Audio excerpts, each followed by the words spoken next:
नमस्कार दोस्तों, bank Nifty analysis की एक और वीडियो में आपका स्वागत है।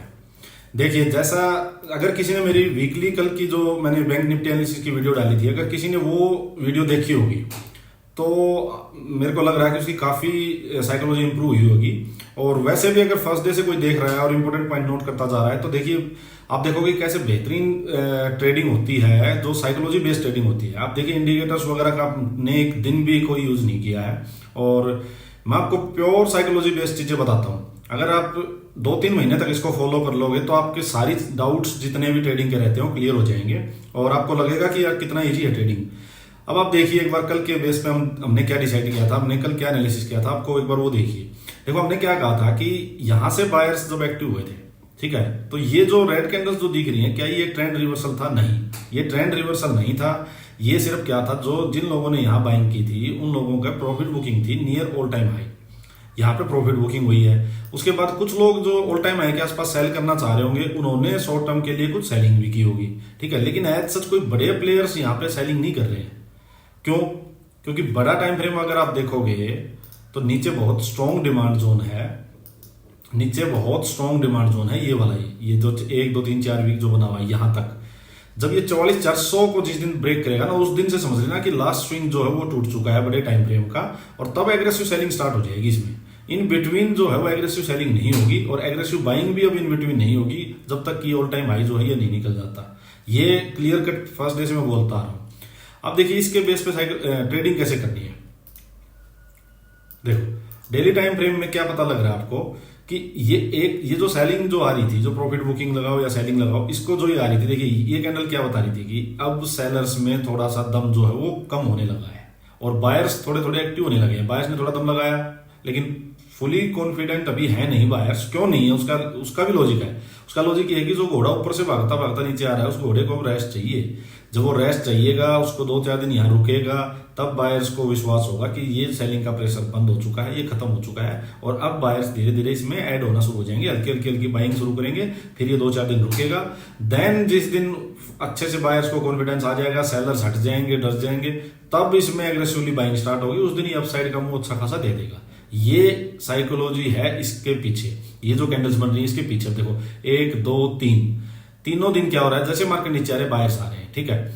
2 दिन क्या किया, बायर्स आए, अपना प्रॉफिट बुक कर लिया, ऊपर गए तो सेलर्स आ गए, ठीक है। तो ना बायर्स एग्रेसिव ना सेलर्स एग्रेसिव, दोनों डरे हुए हैं, दोनों कंफ्यूज्ड है, ठीक है। अब आज भी क्या हुआ मार्केट में, मार्केट ने 46,300 जो ये इसका लो था ये ब्रेक किया। ब्रेक करते ही इतना साफ फॉल आया, उसका रीजन क्या है मैं आपको बता देता हूं। चलिए एक बार 15 मिनट्स में चलते हैं। देखो ये हमने डिस्कस किया था कि अगर ये 40,300 अगर ये ब्रेक होता है, देखो ये हमने डिस्कस किया था कि अगर ये 40,300 जो लो बना हुआ है, अगर ये ब्रेक होता है, ये बड़े टाइम फ्रेम के वीकली के अकॉर्डिंग एक पीछे की स्पॉट आ रही है, आप देखोगे तो अगर ये ब्रेक होता है तो हम नीचे का एक ट्रेड लेंगे 40,000 तक का, बट कम क्वांटिटी के साथ लेंगे और छोटा छोटा ट्रेड लेंगे कि 40,000 के आसपास जाए तो अपना कट कर लो, क्योंकि बहुत बड़ा डायरेक्शनल ट्रेड नहीं मिलेगा, बिकॉज हम बायर्स जोन में जाके अब सेलिंग कर रहे हैं। ये मैंने डिस्कस किया था आपसे। और अगर अगले के घर में जाके आप प्रॉफिट कमाना चाह रहे हो तो किसी भी टाइम आपको नुकसान दे सकता है, किसी भी टाइम वो एक्टिव एकदम से हो जाएंगे और आपको भागना पड़ सकता है वहां से। हुआ भी वही, जैसे ही ब्रेक हुआ तो मार्केट इतना फास्ट नीचे आया था। देखो 5 मिनट्स में दिखाता हूं आपको एक बार। देखो ये इसने ब्रेक किया, यहां से मार्केट चला था, यहां से चला था घोड़ा 40,400 से और ये नीचे आया 40,000 के आसपास। तो मतलब 400 पॉइंट ये देखो विद इन 10 मिनट नीचे भी आ चुका है और वहां से वापस भी भाग चुका 200 पॉइंट वापिस। इसका क्या साइकोलॉजी इसके पीछे? इसके पीछे ये साइकोलॉजी है कि यहाँ सेलर्स ने एक बार दम लगाया होगा, चलो ठीक है, ये नीचे लेके आया, इसको ब्रेक किया तो लोगों के जो लोग बायर्स बने हुए थे उनका स्टॉप लॉस यही था, 40,300 था, जिन्होंने यहां से बाइंग की होगी उनके स्टॉप लॉस हिट हुए हैं। यहाँ पे स्टॉप लॉस हिट होते ही मार्केट, वो जो सेलर्स थे वो बायर्स बन गए, जो पुट सेल किए बैठे थे पुट बायर्स बन गए। अब एकदम से इस वजह से उनके स्टॉप लॉस हिट हुए हैं, तो एकदम से मार्केट नीचे आई। लेकिन नीचे आते ही जो लोग फ्री बैठे थे, जिनको ये था कि बायर्स को कि मार्केट जैसे डिस्काउंट पे आती रहेगी, डिस्काउंट ही हो गया बायर्स के लिए, तो जो मार्केट और नीचे आ रही है तो वहां से aggressive buying I. Same candle 5 minute के नीचे लेके आई, सेम कैंडल ऊपर क्लोज भी कर दिया। तो इतनी वोलेटिलिटी थी, वो क्यों थी? वो इसी वजह से थे कि आप बायर्स के जोन में घुस रहे हो। यहाँ पे बायर्स किसी भी टाइम एक्टिव हो सकते हैं। अगर किसी ने देखो यहाँ नीचे आई, वेट किया हो कि और नीचे प्रॉफिट बुक करूंगा, तो वो मार खा जाता है यहाँ पे। ये सिंपल साइकोलॉजी है, इसको समझो। फिर चलो हुआ क्या, आज देखिए हमारा एक स्टॉप लॉस हिट हुआ आज, उसका मैं आपको उसमें भी एक लर्निंग आप सीखना उसको। देखो क्या हुआ, जब मार्केट ये नीचे आई, ठीक है, 15 मिनट्स में इसने ब्रेक डाउन किया था। देखो इसने 15 मिनट्स में ब्रेक डाउन कर दिया, उसके बाद देखो ये यहां से डायरेक्ट नीचे आई, तो इसमें तो हमने ट्रेड लिया नहीं, बिकॉज हमारा स्टॉप लॉस बहुत बड़ा था। देखो स्टॉप लॉस था ये यहाँ है अराउंड 260, इसको भी स्टॉप लॉस मानते हैं तो 316, ये मतलब वही 50-60 पॉइंट का स्टॉप लॉस है, और बायर्स के जोन में हम घुसे हुए हैं, तो मेरे को चाहिए था थोड़ा टाइट स्टॉप लॉस। और अब हुआ क्या, 5 मिनट्स में देखो आप, मैं एंट्री के लिए 5 मिनट्स यूज कर रहा था। अब मेरा व्यू ये था कि ये नीचे आई 40,000 और यहां से वापस 300 पॉइंट की रिकवरी दे दी, तो मेरा व्यू था कि इसके ये यहां पे अगर ये वापस यहां से देखो इसने ट्वीजर बनाए, ये मेरा सेटअप रहता है हमेशा एंट्री के लिए। अब इसने ट्वीजर्स बनाए, ट्वीजर्स का जैसे लॉस आने लगा, मैंने यहाँ पे ट्रेड लिया ये, उसके बाद 100 पॉइंट नीचे भी आया, प्रॉफिट भी दे रहा था अपने को, 50-55 पॉइंट का इसमें प्रॉफिट भी मिल रहा था। बट हुआ क्या, मेरा व्यू ये था कि ये इसको रिटेस्ट करने जा सकता है, एक इसके कंपैरिजन में एक हायर लो बनाएगा, वहां हम निकल जाएंगे। अब मेरा व्यू ये तो था नहीं कि ये मार्केट अब सेलिंग में वापस आएगी, कि ये क्यों था, उसका लॉजिक बताता हूं मैं क्यों नहीं था। देखो ये घोड़े को जो चाल चलनी थी ना, जो ट्रेड में चाहिए था, वो ट्रेड ऑलरेडी जा चुका था। ये 40,000 को टच करके घोड़ा आ चुका, 400 पॉइंट का मुंह जा चुका। अब वापिस ये यहाँ आगे फिर 400 जाता तो इतना सेलिंग का मार्केट था नहीं, क्योंकि नीचे बड़े टाइम फ्रेम में बायर्स का ही मार्केट था, बायर्स बैठे हुए थे। तो अपना व्यू था कि ये बस रिटेस्ट करने जाए इसको 78% या 61%, जहां भी रिटेस्ट करके हायर लो बनाने लगेगा हम वहीं निकल जाएंगे, ठीक है, ये व्यू था।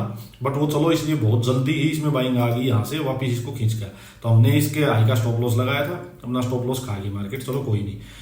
अच्छा एक चीज और क्या थी देखो करने की, जो मैंने भी की थी, मैंने यहाँ पे क्वांटिटी जो थी वो 75% कर दी थी अपनी, ठीक है, क्योंकि देखो बायर्स जोन में थे, तो अब वो ट्रेड बचा नहीं था जो ये ट्रेड था, ये नहीं बचा था। अगर ये ब्रेक करके यहाँ कहीं पे ये कैंडल क्लोज होती, फिर यहाँ पे वापस एंट्री देता, फिर नीचे जाता, तो ये ट्रेड मिल जाता 200-250 पॉइंट, बट ये रास्ता पहले ही हो चुका था कवर।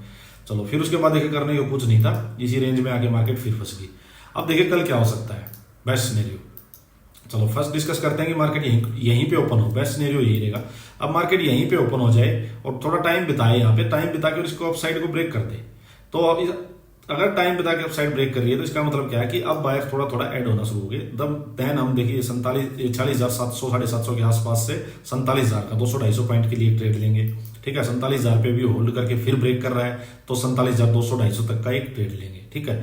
छोटे छोटे ट्रेड लेना 200-250 तक के कम क्वांटिटी के साथ, ये ध्यान रखना।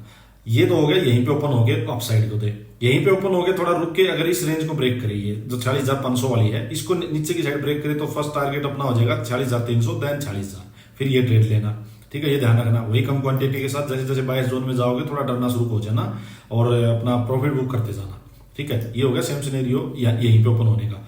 अब मान लीजिए मार्केट यहां से सीधा 47,000 गैप अप हो जाए, तो देखो 47,000 गैप अप होगी तो मार्केट एज सच अभी बाइंग साइड की बनी नहीं है। हाँ बायर्स ऐड होना स्टार्ट हो चुके हैं, सेलर्स में उतनी ताकत नहीं बची है, बट अगर 200-250 पॉइंट घोड़ा ऑलरेडी जा चुका है ओपनिंग में ही, तो देखिए जाने के उसके पास थोड़ी सी उतनी पावर अभी बचेगी नहीं। अब बेस्ट सिनेरियो क्या होगा, 47,000 जाके वापिस ये इस लेवल तक आए और इसको होल्ड करे, थोड़ा यहाँ पे कोई रेंज बनाए, उसके बाद ये अपसाइड का फिर से मूव दे, तो उस सेकंड हाफ वाले मूव में आप एंट्री लेना। ये मत करना कि ओपन हुआ एक ग्रीन कैंडल दिखी आप फिर घुस जाओगे, नहीं, ध्यान रखना कि यहां से घोड़ा कितना चल चुका है सुबह ही ओपनिंग में ही, और उसके बाद एक ग्रीन कैंडल दिखी तो उसमें मत घुस जाना, वहां ऊपर से हो सकता है सेलर्स फिर थप्पड़ मारे और आपका स्टॉप लॉस हिट हो जाए, वापस मार्केट गिर जाए। तो ध्यान रखना ऊपर अगर हो जाए तो उसके बाद मार्केट को यहाँ आके अगर ये इसको सस्टेन कर रहा है और फिर अपसाइड ब्रेक दे रहा है सेकंड हाफ में, तो ट्रेड ले लेना, ठीक है। ये हो गया 47,000 के आसपास गैप अप। अगर मार्केट बहुत ज्यादा गैप अप यही हो जाती है डायरेक्ट 47,200 के पास 500-600 पॉइंट, तो करने को कुछ बचेगा नहीं, फिर वही है कि वापस मार्केट आएगी नीचे, अपसाइड का मुंह तो देखो बचेगा नहीं, फिर उसको इग्नोर करना। अगर एक दो कैंडल रुक के यहाँ पे कोई और वापस अगर डाउन साइड का कोई ट्रेड मिले तो डाउन साइड का ट्रेड लेने की कोशिश करना फिर, ठीक है। ये हो गया बहुत बड़ा गैप अप। अगर मार्केट गैप डाउन हो जाता है नियर बाई 40,300, तो क्या करोगे, फिर वही घोड़ा नीचे बायर जोन में आके फंस जाएगा, 200-300 पॉइंट चल चुका। फिर यहां से अगर ये थोड़ा रेंज बना के अपसाइड ब्रेक करता है तो एक अपसाइड का ट्रेड छोटा लेना, बिल्कुल छोटी क्वांटिटी के साथ। अगर बहुत बड़ा गैप डाउन हो जाता है नियर बाई 40,000 और अगर कोई ऐसी फर्स्ट कैंडल बनती है, देखो फर्स्ट कैंडल कोई हैमर टाइप बनती है और उसका हाई अगर निकलता है, तो आप उसमें बाइंग साइड का ट्रेड ले सकते हैं 20-30 पॉइंट का स्टॉप लॉस डाल के। उसकी साइकोलॉजी क्या है कि 500-600 पॉइंट गैप डाउन हो गया तो वही बायर्स को फिर डिस्काउंट पे माल मिल रहा है, वो एकदम से एग्रेसिव बायर्स यहाँ ऐड हो सकते हैं और वो कैसे पता कैसे लगेगा, इस टाइप की कोई हैमर कैंडल बनेगी फर्स्ट 5 मिनट की, उसका हाई जैसे ही निकले आप एंट्री कर सकते हो 20-30 पॉइंट का स्टॉप लॉस डाल के। चलो दोस्तों, आज के लिए यही एनालिसिस है, और प्लीज मेरी वीडियो को अच्छे ध्यान से आप इनको देखो, बहुत बड़ी लर्निंग आपको अच्छी अच्छी इसमें चीजें मिलेंगी, उनको नोट करते जाओ और ट्रेडिंग बहुत ईजी हो जाएगी। ये इंडिकेटर वगैरह और ये सब हट जाएंगे 2-3 महीने में, आप देखोगे। बेस्ट साइकोलॉजिकल एनालिसिस मैं आपको बता रहा हूँ, इसको प्लीज जरूर से जरूर फॉलो करते रहिए। Thank you.